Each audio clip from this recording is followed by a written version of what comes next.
நம்ம காலாங்கிநாதர் பூசா விதியில் இந்த பில்லி சூனியங்கள் அழிக்கிறதுக்கு நம்ம என்ன கொடுத்துருக்காரு அப்படின்றத வந்து பார்ப்போம். போமப்பா இன்னும் ஒரு கருமானம் கேள், புத்தியுடன் தாம்பூர தகட்டிலேதான் தாமப்பா தன்னிலையை தியானம் பண்ணி சங்கையுடன் நவகோணம் இட்டுக்கொண்டு ஓமப்பா அக்ஷரந்தான் எட்டெழுத்தை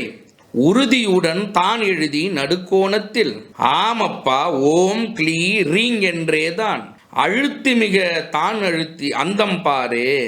அந்தமென்ற சுழிமுனையில் மணக்கண் நாட்டி அன்புடனே சடாட்சரத்தை உருவே செய்து சொந்தமுடன் அத்தகட்டை தியானம் பண்ணி சுருக்கமாக மானிடர்க்கு கட்டினக்கால் பெந்தமென்ற மயக்கமோடு பித்து தீரும் பிசாசு முதற் பில்லி சூன்யமும் தீரும் அப்படின்னு சொல்லிட்டு 27, 28வது பாடல்ல வந்து நமக்கு வந்து காலாங்கிநாதர் வந்து கொடுக்குறாரு. அப்ப இதுல என்ன சொல்றாரு, இந்த சக்கரத்துல அந்த சடாச்சர மந்திரத்தை தியானம் பண்ணி நீ அந்த உரு ஜபிச்சு அவங்களுக்கு வந்து அதை நீங்க தாய்த்தாவோ நீங்க கட்டுறதுக்கு கொடுத்தீங்க அப்படின்னா அவங்களுக்கு இருக்கக்கூடிய அந்த பில்லி சூனியங்கள் எல்லாம் விலகும் அப்படின்னு வந்து சொல்றாரு.